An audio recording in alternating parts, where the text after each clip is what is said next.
Right. So we will talk about imagination. Imagination, what is it and how can we use it in the classroom to be more creative? So I am Dr. Gil Deckel. I edit the Journal of Creativity and Inspiration. You find the link right here. The journal is looking for submission if you wanted to submit. Now, inspiration can be seen as something which is inside the mind that can represent something outside of the mind. So this is one definition. It is inside, you imagine you see something, which already exists outside. Or we can say it is inside that equals the outside. But it can also be the capacity, the skill, the ability to create internal images or ideas that are not actually outside.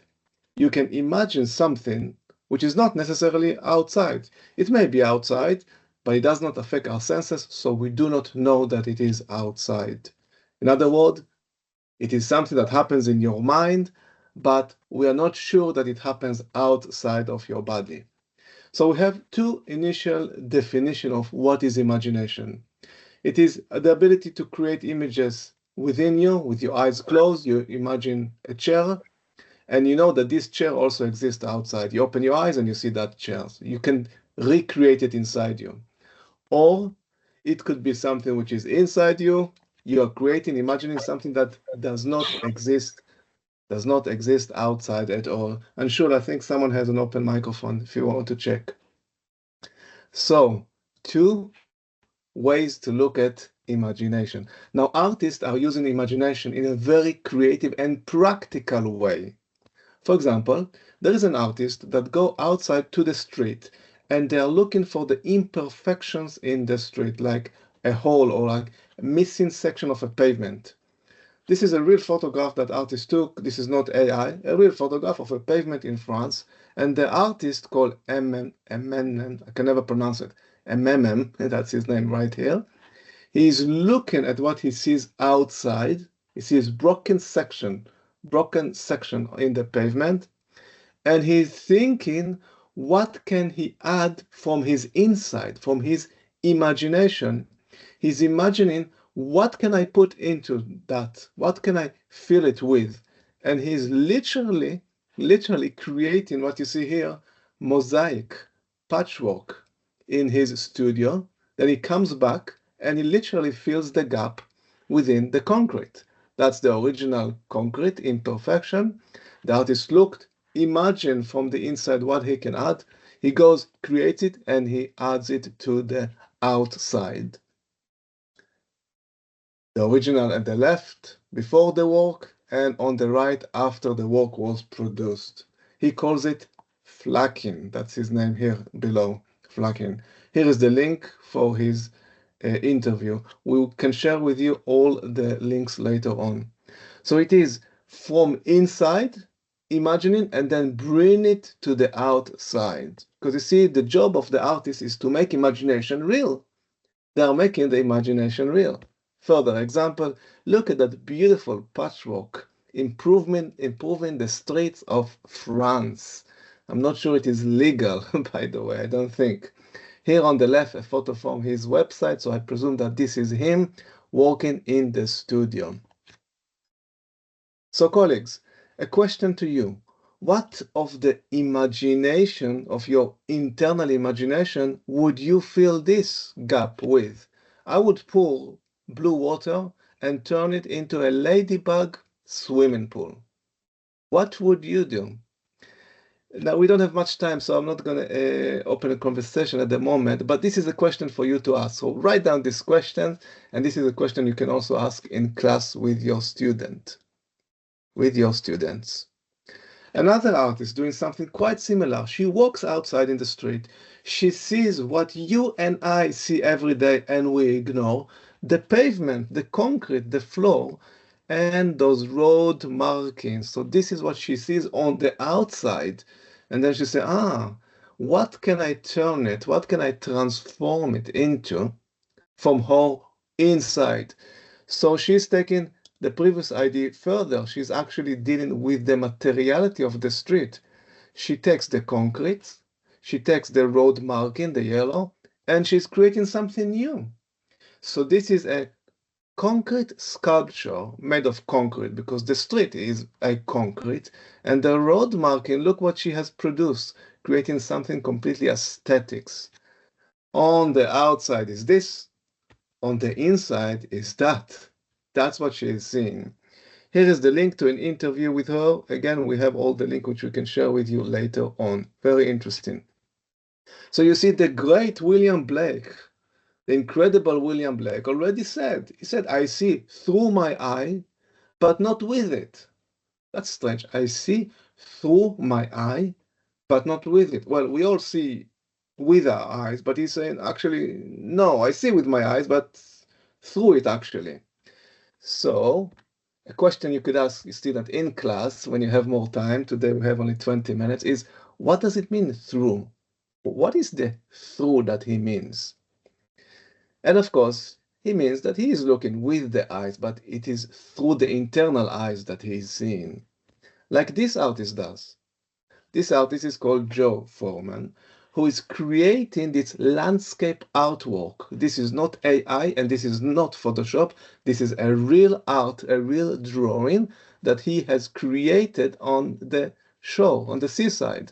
I don't know what he's using, maybe a garden rack to draw. So you see, he walked all the way, I don't know, it takes hours probably, and he drew these incredible things. But how would he start? He does not start with seeing that design, right, on the outside. No. He starts by wandering and seeing from within the empty space. What does he see? What does he see? He sees the potential. You see, from within, looking with his imagination and saying, there's great potential in this space, in this canvas. And then he goes and he creates this incredible stuff, drawing them, bringing his imagination outwards. He's also working with the actual stones, the pebbles that he finds in the seaside. He would stroll around, collect those beautiful smooth stones, and put them in a new composition. This is beautiful. To me, it looks like waves. So it's still like one wave and another wave and a third wave. So when you and I, we walk down in the seaside and we see smooth stones, they are beautiful, they're inspiring. But look what he sees. He already envisioned them in a composition, in new arrangement. These works, of course, are temporary because the sea will flow in and will ruin it. They last probably for 2 hours. The sea will wash it all up. So this is a temporary arrangement of the stones, temporary art installation. And this is an exercise you can do with your student. Ask them to do a temporary art by rearranging the items on their desk, because they all listen in front of the computer, so they have a desk. In the same way that here the artist rearrange the stones, your student can do a quick installation, a quick art by rearranging all the items on their desk. Now, not randomly so much, but ask them to work by patterns. So any similar patterns in any object, they should pile them together. Or they can organize them by color, by size, by shape, symmetry, asymmetry. There are many ways to do it. Once they've created that, they of course can take photograph and they can upload it online. You can discuss it. But you should ask them that after they have created their art, ask them to notice new relationships, new combination that they have not thought of before. So if they rearrange this lamp with this scissor and with this plant together for whatever reason, they have created new relationship between those items, those objects. New combination that they did not think of before. And then you ask them, and how does this may inspire creativity in your daily life or problem solving? You know, when we have a problem, basically we have a few ideas in the head which do not mix together. But if you rearrange your ideas in your head through patterns or with repetition or with harmony, whatever categories, if you rearrange them, you may find a solution. In the same way that the artist rearranges objects. Thoughts in our heads are like internal objects. So you want to notice the new relationship, notice the patterns of imagination by creating something externally. You see, I always imagine William Blake holding the sign, "Make imagination great again." And obviously, this is a copy of his famous letter that he wrote to Trussell in 1799, talking about imagination and creativity. Now, I think that science will agree with what we're saying here, because Albert Einstein already said that imagination is more important than knowledge. Einstein said that knowledge is limited, whereas imagination embraces the entire world. And it is true. How much can you know in life? You study your whole life, so it's like 70, 80 years of study. Every day we learn something new. There is always going to be something new. So knowledge is limited. Knowledge is great, but it is limited. Whereas imagination is much wider. You can imagine things beyond knowledge. And this is not just daydreaming. This is something that actually is stimulating progress, as Einstein said. It gives birth to evolution. Imagination is great. Also, the psychologist Carl Jung would agree with us. Carl Jung, the Swiss psychologist, would also agree with Einstein. Because Carl Jung already said, he said that consciousness, which is what I would call knowledge, consciousness, no matter how big it is, it always remains the small circle, as you can see here in yellow. The small circle surrounded with the greater circles of the unconscious, as he called it, the unconscious. Some people call it unconsciousness. You can call it imagination. So the conscious, how great and how big it is, it's always smaller than the big, large unconscious.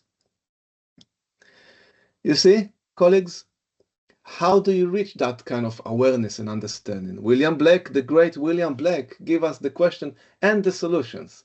William Blake said, if the door of perception were cleansed, the doors of perception were cleansed, then everything would appear to you as it is, which is infinite. In other words, everything is already infinite. It encompasses knowledge and imagination, but we don't see it simply because the doors of perception are vague, are clouded, are obscured. We just need to clear the doors of perception. But this is much easier task than trying to think, how can I be creative or imaginative? Because you're already a creative, you already have imagination. It's not that you need to develop that. What you actually need to do is to cleanse what stops you from seeing the divine, the imaginative, and that is perception. You just need to do a bit cleaning of perception. And how do you do it? Well, one way is to start by looking inside. You still look, close your eyes, but you do look. You observe the inside. As you can see in this photograph created by the artist Dasha Pearl, here is a link to her interview. We can give you the link later. Later on, she created these external, internal images, which she called psychorealism, right here. Psychorealism, psychological internal, but realistic realism. It's like bringing the inside out or taking the out and bringing it in. Psychorealism. And this is when the artists say that they feel as if they are channeling something.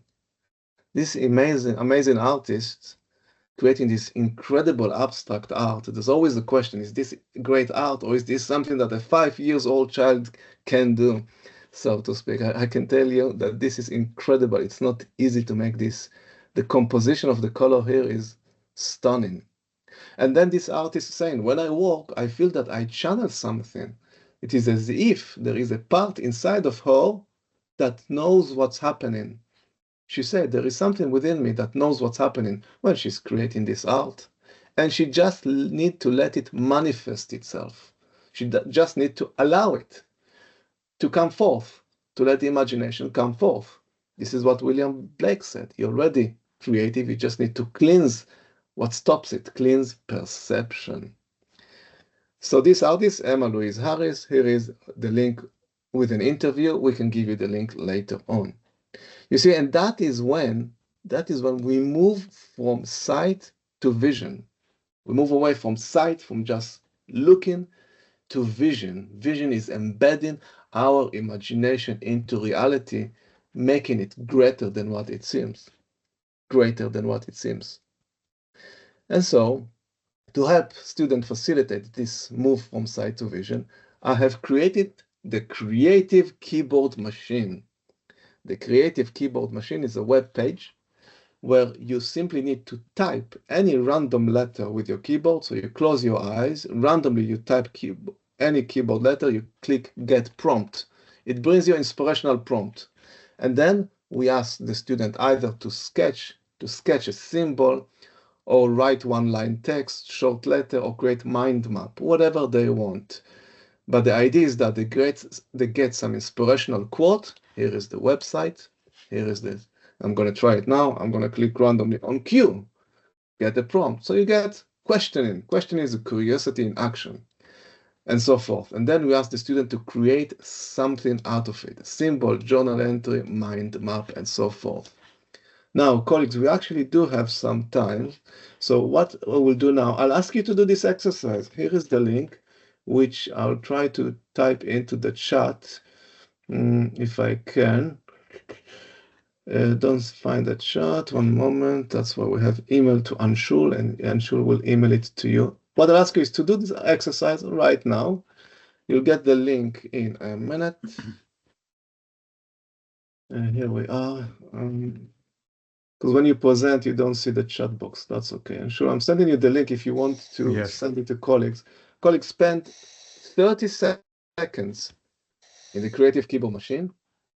In a minute, when you get the link, get your inspiration. Yeah, if you don't have, you link can now. Yeah, start in the link. I will tell you when to start. And it has to be all inspirational. You can draw something or you can write. I've shared the link now in the chat. Brilliant, colleagues. So let's take 30 seconds from now, literally. Go to the site, close your eyes, type a prompt, and create a symbol, message, mind map, a letter in response to that prompt.